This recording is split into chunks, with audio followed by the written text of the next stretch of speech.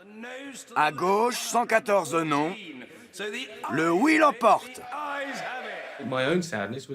Ça m'a profondément attristé de voir autant de confrères travaillistes, dont je sais qu'ils sont conscients des dommages qu'entraînerait la sortie de l'Union, rester assis sur leur banc à se tourner les pouces pendant que j'allais voter. Ça a été terrible comme expérience. Ça m'a complètement démoralisé de constater que des collègues que je respecte et que j'ai admirés pendant des années n'étaient pas prêts à lever leur derrière pour trancher sur la question la plus importante pour le pays actuellement, et dont la réponse aura des effets à long terme sur le Royaume-Uni.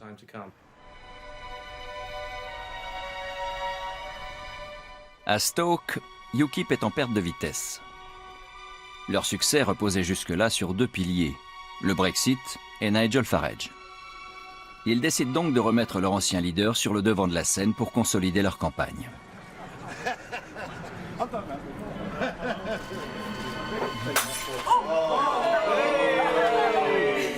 Continuez sur votre lancée. Ne déviez pas si vous voyez ce que je veux dire. Pas d'inquiétude, je ne compte pas m'esquiver.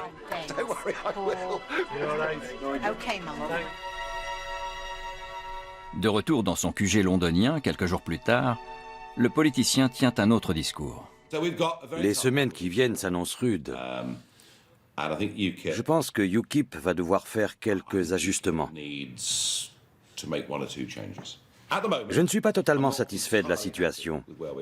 J'ai une réunion importante avec Paul Nuttall cet après-midi, et n'oubliez pas que je suis un habitué de ces élections partielles.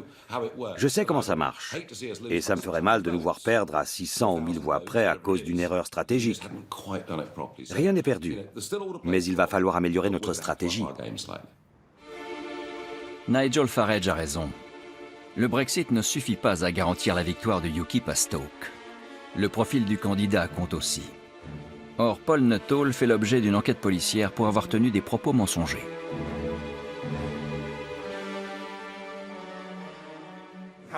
Comment ça se passe? Bien.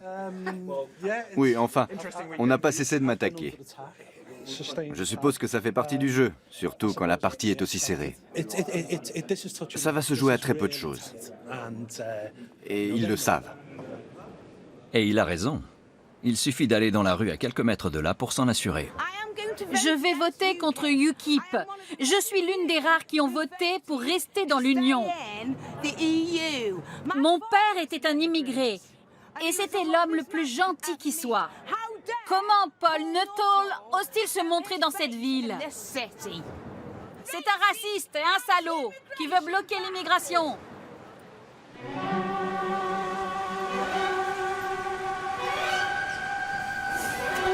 Le jour du scrutin est arrivé. Le paysage politique de la Grande-Bretagne pourrait changer irrévocablement.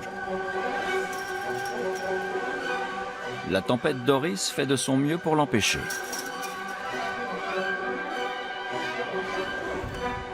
Bonjour Paul. Alors, vous votez pour qui? Pour le bon, j'espère. On va voir ce que dit le ciel. Ça peut s'améliorer comme ça peut empirer. Dans les deux cas, ça va influencer le résultat d'une façon ou d'une autre.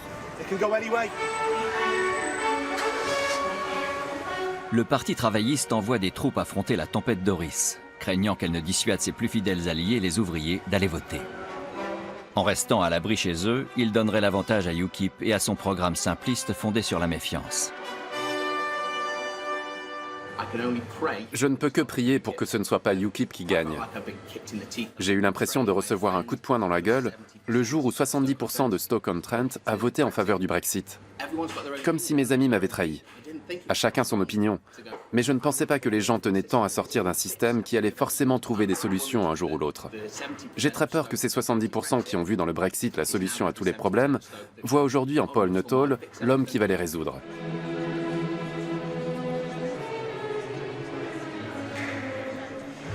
Clôture des bureaux de vote. Le décompte des bulletins commence. Et c'est gagné pour le Parti travailliste. Avec 2000 voix de moins, UKIP essuie une défaite écrasante. Nigel Farage n'aurait-il pas fait mieux? Bien sûr que non. Vraiment? Ils savent qu'ils ont raté une occasion en or de se servir du Brexit pour révolutionner le paysage politique du Royaume-Uni.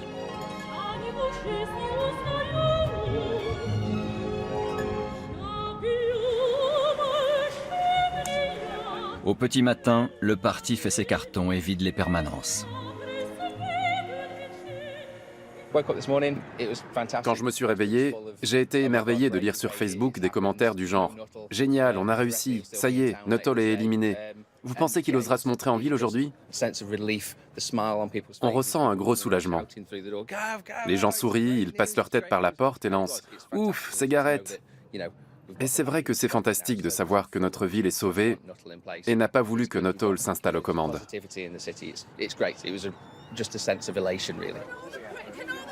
Cette victoire inattendue est tellement réjouissante que le leader national du Parti travailliste, Jeremy Corbyn, rend une visite surprise aux habitants de Stoke.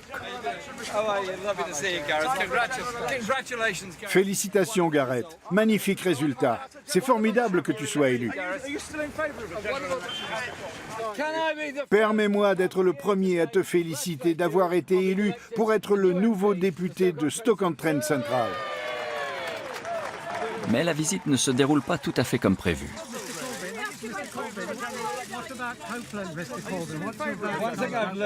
Une chose que j'ai apprise sur les journalistes avec le temps, c'est que vous êtes incroyablement discourtois les uns envers les autres. Ne pouvez-vous donc pas apprendre à être poli?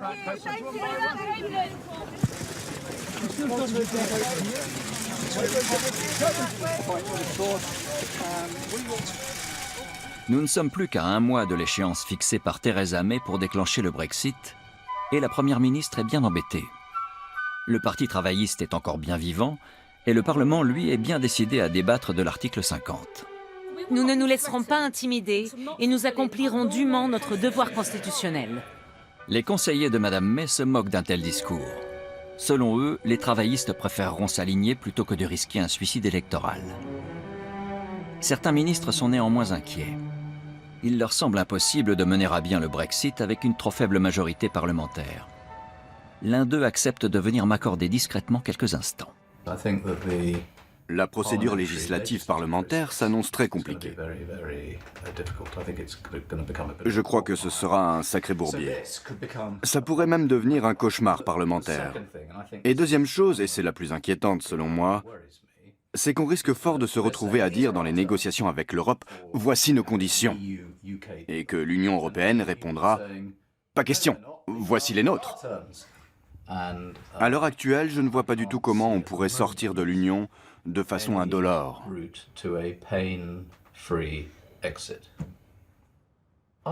Je pense que beaucoup de gens vont s'agiter toute la nuit dans leur lit en espérant trouver la solution. Mais pour l'instant, je ne crois pas qu'il y en ait une.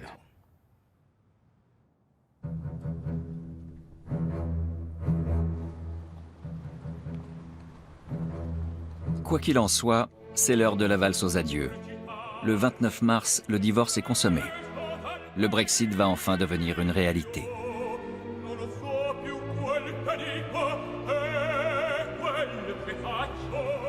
Les médias sont au rendez-vous, tout comme l'homme qui est passé maître dans l'art de profiter des feux de la rampe pour tirer la couverture à lui. Exit, les anti-Brexit.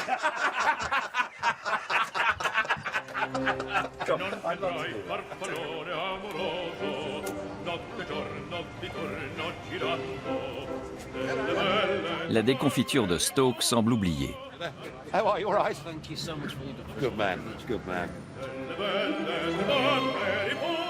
Content de vous revoir. Je suis ravi d'être là. J'espère qu'on va bien s'amuser.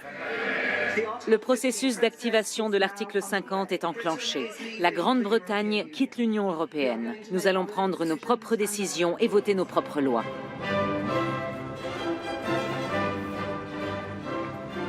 Nigel, vous avez une pinte dans une main et la lettre de Theresa May dans l'autre. Êtes-vous un homme heureux? Très heureux. Un rêve impossible est devenu une réalité aujourd'hui. Qu'avez-vous envie de dire aux Français aujourd'hui? Faites comme nous. Reprenez votre indépendance. Jetez-vous à l'eau. Elle est vraiment bonne.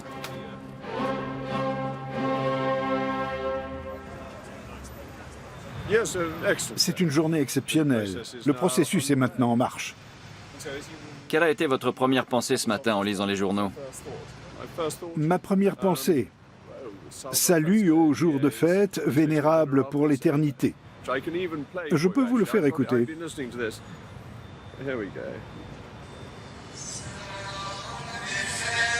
Qu'est-ce que c'est?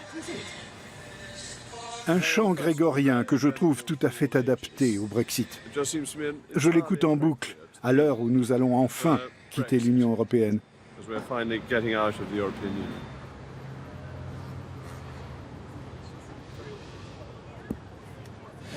Pour les gens comme moi, et nous sommes nombreux, plusieurs millions, c'est un jour triste. Cela dit, on peut voir ça comme un début, et pas nécessairement une fin. De quoi, on ne sait pas trop.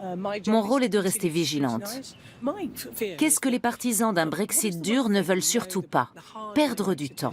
Parce qu'avec le temps, les citoyens britanniques pourraient entendre raison et changer d'avis. Je ne devrais pas être aussi bouleversée. Mais vous l'êtes. Je trouve juste ça nul.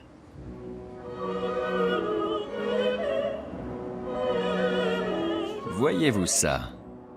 Après avoir passé un an à répéter qu'elle ne convoquerait pas d'élections anticipées, Madame May appelle soudain le peuple aux urnes. Surfant sur la vague de sondages favorables, elle saisit sa chance de conforter sa majorité afin d'être en position de force pour négocier le Brexit. Je crois que tout le monde est tombé des nues.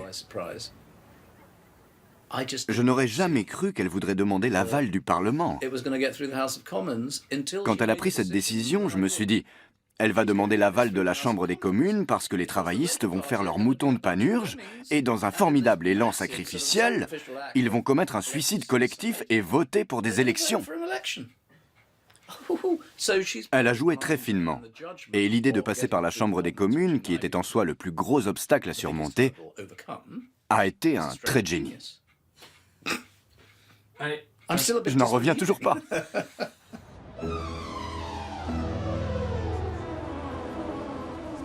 Les sondages relayés par la presse donnent une avance considérable à la Première ministre. Et ceux réalisés par le Parti travailliste sont de plus mauvais augure encore. Vous allez voter? Oui, Et vous voterez comme ça? bien sûr. Impeccable. Je suis à Stoke quand l'humoriste Eddie Izzard vient soutenir Gareth et Ruth. Je n'ai pas arrêté depuis les élections partielles. Et pile quand je commençais à respirer un peu, hop, c'est reparti. Et cette fois, je fais campagne pour ma circonscription à moi. Enfin, bientôt à moi. Quelles sont vos chances? Pour l'instant, les sondages me donnent perdante.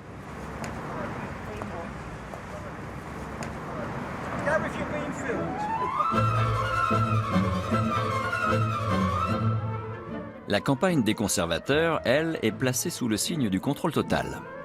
Ils ont décidé qu'ils avaient une telle avance, que le Brexit leur donnait un tel avantage, que la Première ministre n'avait pas besoin de faire une apparition en public.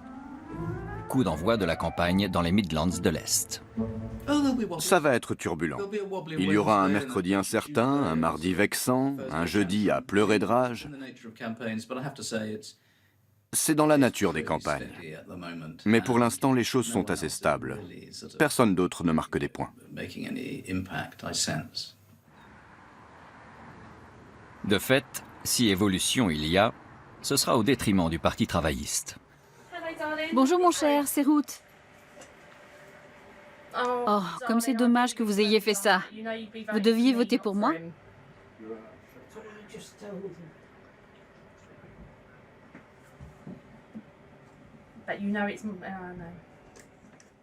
Ça marche du tonnerre. Il a jeté son bulletin de vote par correspondance. Malheureusement, c'est le leitmotiv du moment. Quand les gens se retrouveront devant les urnes, ils ne sauront pas quoi faire. Est-ce qu'ils pensent qu'ils votent pour moi, ou pour le Parti travailliste, ou pour Jeremy Corbyn contre Theresa May? Ils sont tous dans le flou le plus total. C'est le dépouillement qui va être sympa.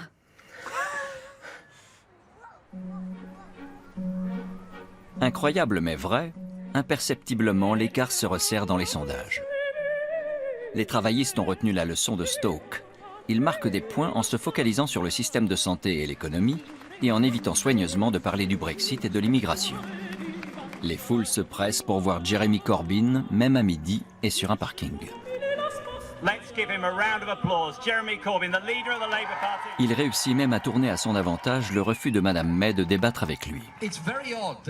Il est très étrange que pendant une campagne électorale, alors que nous sommes toujours sur le terrain à vous parler, la Première ministre semble avoir du mal à rencontrer qui que ce soit et à discuter. Il y a un débat à Cambridge ce soir. Je ne sais pas ce qu'elle a l'intention de faire. Et comme ce n'est pas loin de Londres, je l'invite à venir défendre son programme, sa politique, ses projets, ses propositions, pour que les électeurs sachent à quoi s'en tenir.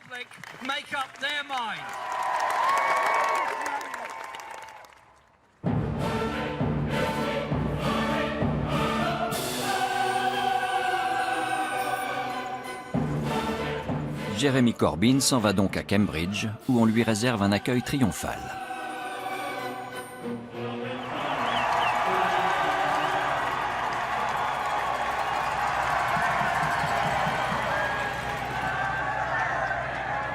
Aucune trace de Madame May, bien sûr. Une courageuse secrétaire d'État à l'intérieur la remplace.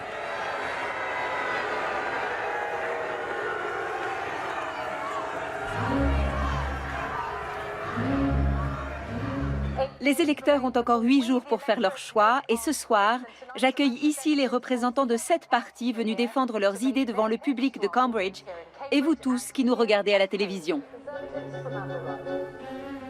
Loin des foules enthousiastes, le leader du Parti travailliste a plus de fil à retordre. Quand cesserez-vous de faire croire que l'argent pousse sur des arbres? Quand vous reconnaîtrez que les droits de l'homme sont enfreints partout dans le monde. Je veux de bons résultats, et on les obtiendra avec Theresa May. Il y a presque exactement 1 an, vous affirmiez que nous serions plus forts, plus en sécurité et en meilleure posture au sein de l'Union européenne. Vous avez ouvert les portes du Royaume-Uni au Hamas. Sa seule présence au débat a donné à Jeremy Corbyn et à son parti un avantage non négligeable. Le vent de la campagne est en train de tourner. Les électeurs commencent à oublier le référendum pour s'intéresser à la situation économique actuelle. Vous en voulez un aussi? Fantastique.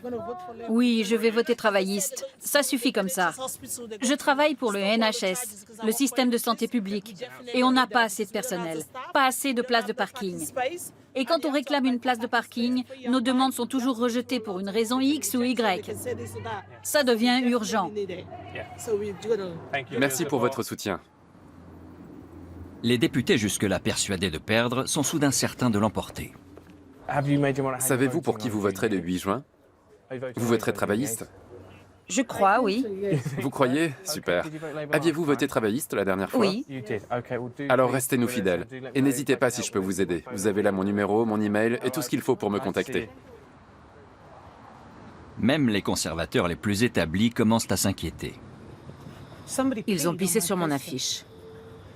Ce qu'ils ne savent pas, c'est qu'ils ont été filmés par les caméras de surveillance. Ils ont souillé nos affiches. Ils les ont déchirées, recouvertes de graffitis. Les salauds.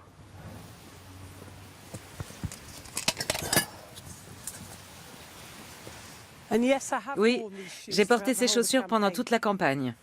Je les ai achetées au tout début. Elles sont incroyablement confortables. Et maintenant, elles sont flinguées. Vous croyez toujours en une victoire écrasante? Je n'en sais rien. Et même si je le savais, est-ce que je vous le dirais? Non, je pense qu'on va bien s'en sortir. On devrait gagner entre 50 et 80 sièges, voire plus. Qui va être nommé au gouvernement? Je ne sais pas, mais je peux vous dire une chose, pas moi. Je suis prête à parier qu'elle ne me reprendra pas. De toute façon, je n'y retournerai pas. Je peux bien le dire, puisque vous ne diffuserez pas ces images avant les élections. Je ne serais pas surprise qu'Amber Rudd soit nommée aux finances. Et Boris Johnson? Aucune idée, je ne sais pas ce qui va advenir de Boris. Vous savez, quand je le vois, je suis toujours sympa avec lui et on passe un bon moment. Mais j'ai un peu de mal à le prendre au sérieux en tant que secrétaire d'État aux Affaires étrangères. Ce poste requiert un adulte sérieux.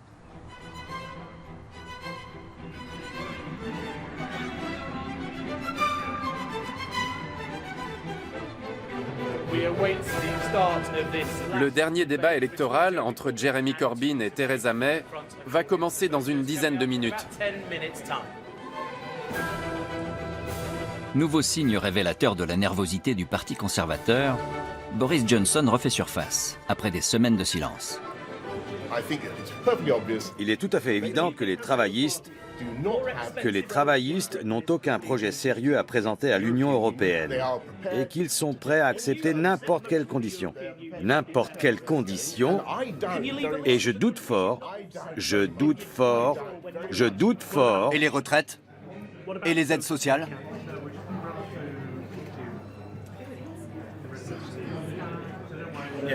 Mettez-lui une baffe.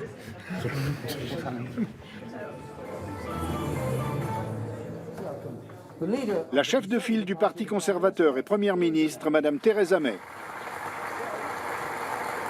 Si les chefs des partis s'affrontent d'égal à égal sur le plateau de télévision, Boris Johnson oublie tout sens de la diplomatie quand il répond à la presse en fin de débat. Vous avez participé... S'il vous plaît, Boris, un instant. Vous avez participé à l'organisation de la campagne du Parti travailliste. Accordez-moi une seconde, Boris. Ne me hurlez pas dans l'oreille.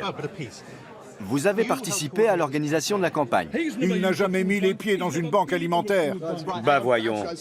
J'en ai créé moi-même quand j'étais maire de Londres. Retirez ce que vous venez de dire.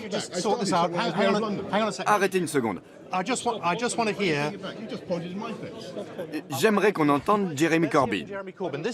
Voici ce qu'il a dit sur la dissuasion nucléaire.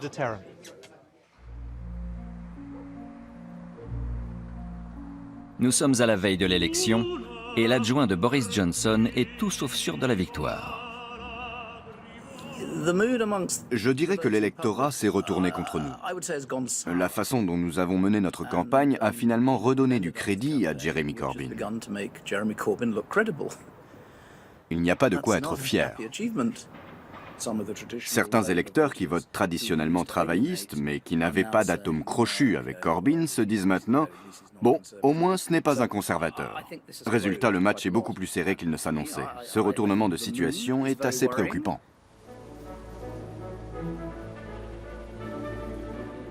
Plus de 30 000 personnes ont été sondées dans 144 bureaux de vote.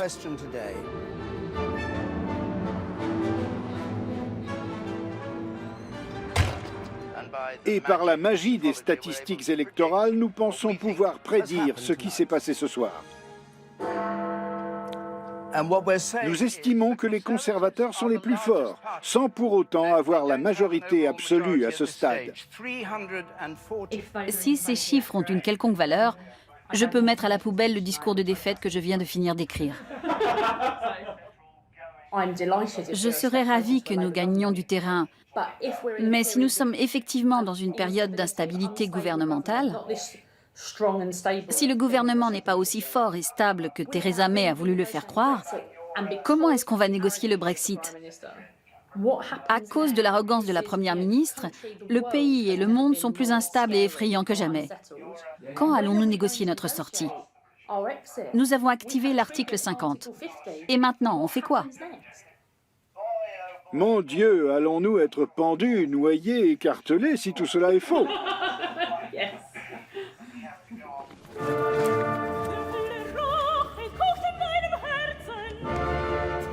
Je quitte cette joyeuse bande pour me propulser à une centaine de kilomètres de là. Le dépouillement vient de commencer à Beeston et on dirait que les choses vont plutôt mal pour Anna Soubry. Nous avons provoqué cette élection parce que nous avions 20 points d'avance et une première ministre extraordinaire. Nous étions tous ses candidats. Elle était forte et stable et tout le reste. Le moins qu'on puisse dire, c'est qu'elle s'est mis une balle dans le pied. Parce qu'on dirait bien que Theresa est dans le pétrin et que le leader fort et stable, c'est Jeremy Corbyn. Anna n'est pas la seule à voir son siège compromis. D'autres fiefs vacillent dans tout le pays. Le décompte est terminé dans plus de 90 circonscriptions et le Parti travailliste a déjà raflé 3 sièges, 1 au Parti national écossais et 2 au Parti conservateur. Un journaliste de la BBC vient de m'envoyer un texto. Il m'a écrit « Toutes mes condoléances ». J'ai répondu « Je n'ai pas encore perdu ». Et lui « Mince alors, j'ai été mal informé, la honte, toutes mes excuses ». Travaillistes et conservateurs sont au coude à coude. Le directeur de scrutin ordonne à nouveau décompte des bulletins.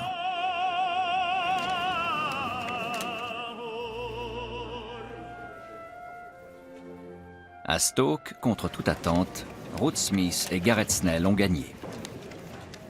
La politique de Theresa May ne fonctionne pas. Elle voulait un combat contre Jeremy Corbyn, mais ça s'est joué entre conservateurs et travaillistes et on lui a mis une raclée.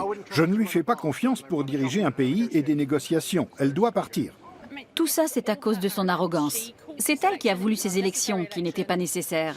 Elle avait la majorité, personne ne faisait barrage au Brexit. Maintenant, elle ne pourra plus rien faire. Elle doit partir. J'espère juste qu'on ne devra pas refaire des élections. On aura vraisemblablement un nouveau gouvernement conservateur, minoritaire ou appuyé par les Irlandais du DUP. Ce qui sera fort et stable, en tout cas, c'est l'opposition, je vous le garantis. J'ai besoin de vacances. J'ai besoin de dormir. Si l'ambiance est joyeuse à Stoke au petit matin, elle est encore tendue à Beeston. Soubry, Anna-Marie, candidate du Parti conservateur, 25 983 voix. Anna Soubry l'emporte avec 800 voix d'avance et ne tarde pas à me faire savoir, comme à tout le monde, comment elle se sent. C'est une catastrophe nationale. C'est terrible. Nous avions provoqué ces élections pour renforcer notre majorité afin d'être en position de force au moment des négociations sur le Brexit. Pourriez-vous participer à notre émission sur le programme électoral? Laquelle? Celle de la BBC. D'accord. Elle est dans une position très délicate. C'est une femme remarquable, très talentueuse, qui ne recule pas devant les décisions difficiles, mais elle va devoir réviser sa position.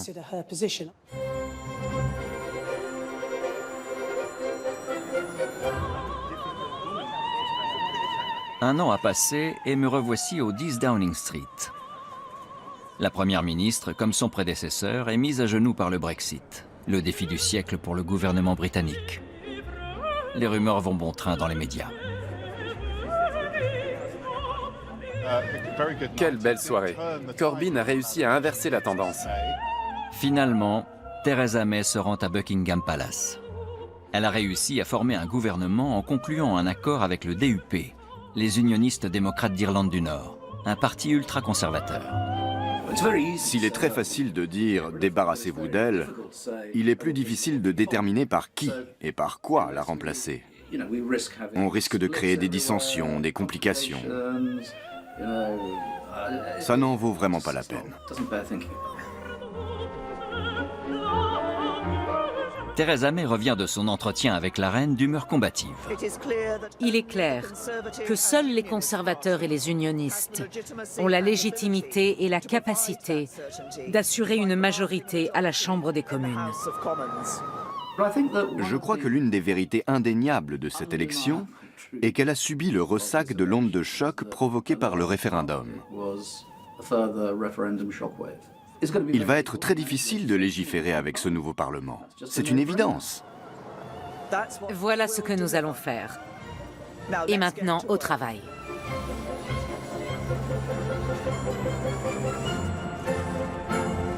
Mais dans les faits, personne n'avancera concrètement sur la question du Brexit. Nous sommes en automne 2017 et la Grande-Bretagne est plus divisée que jamais. En avez-vous terminé de votre côté? Non. Tout dépend si Mme May soumet dûment son programme de sortie de l'Union au vote du Parlement dans les 18 mois, ou d'ici la date qu'elle aura choisie, elle, pour la sortie effective de l'Union européenne ou la fin des négociations. Si elle ne retourne pas devant le Parlement pour le laisser faire son travail, bien ou mal, je traînerai à nouveau le gouvernement en justice, car ce serait une nouvelle fois contraire à nos principes constitutionnels. Pour l'heure, pas de vague non plus du côté de Nigel Farage. Il participe à une émission sur une radio londonienne où il martèle un message très simple. Nous allons reconquérir notre pays. C'est ce sur quoi beaucoup d'entre nous ont basé leur campagne. Mon conseil à la Première ministre est d'être magnanime. Madame May, dites-leur que les 3,3 millions de citoyens européens qui sont venus ici légalement conserveront leurs droits, mais qu'à partir de maintenant, les choses vont changer. Qu'adviendra-t-il de ces 3 millions de citoyens européens qui vivent et travaillent en Grande-Bretagne? Tous ces gens pris entre les tirs croisés des pros et des anti-Brexit. János Adjoannou, par exemple. Il importe des vins de qualité et des spécialités de son pays natal, la Grèce. Voilà 20 ans qu'il vit à Londres et il s'est construit une bonne situation. Je crois que tous ceux qui se retrouvent perdants sont sans voix. C'est douloureux et très pénalisant vis-à-vis des taux de change.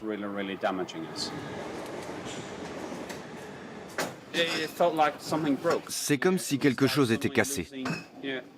On se sent vraiment perdant. Je suis arrivé à Londres quand j'avais 18 ans. J'ai fait mes études ici et je travaille depuis que j'ai mis le pied sur le sol britannique. Je paye des impôts, je participe à la vie du pays. Mais en tant qu'Européen, même si je suis là depuis 24 ans et que j'ai 2 enfants qui ont des passeports britanniques, moi j'ai un passeport européen. Parce que je ne pensais jamais avoir besoin d'un passeport britannique. Pourquoi faire? Et puis soudain, bing! Bientôt on me mettra dans un petit bateau pour la France ou ailleurs, et mes enfants devront venir me dire adieu à Kent. C'est effrayant. D'autres sont déjà partis. Ils ne peuvent pas prendre le risque de rester. Le Français Éric Bonnet gère un petit bureau d'investissement. En gros, vous vous êtes dit qu'en tant que chef d'entreprise, vous ne pouviez plus investir votre argent en Grande-Bretagne à l'avenir. Absolument. Désolé, mais c'est tout à fait ça. J'investis mon propre argent et celui de mes clients et j'essaie de trouver les meilleurs placements. Je ne peux pas prêter tout cet argent à des gens ou à des entreprises dans un pays où le risque est si grand.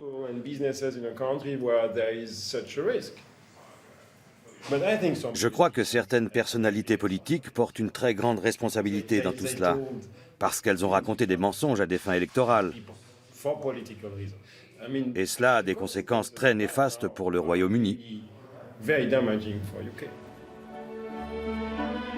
Alors où en est-il, ce Royaume-Uni? Quel impact aura eu le Brexit dans un an? C'est un grand point d'interrogation. Personne n'en sait rien parce que tout le monde ment. Personne ne fait confiance à personne. Donc on ne sait rien, mais on continue. On met un pied devant l'autre et on fait ce qu'on peut en attendant de voir ce qui va se passer dans 2 ans. Enfin, même moins de 2 ans. Oui, c'est pour mars 2019. Eh oui.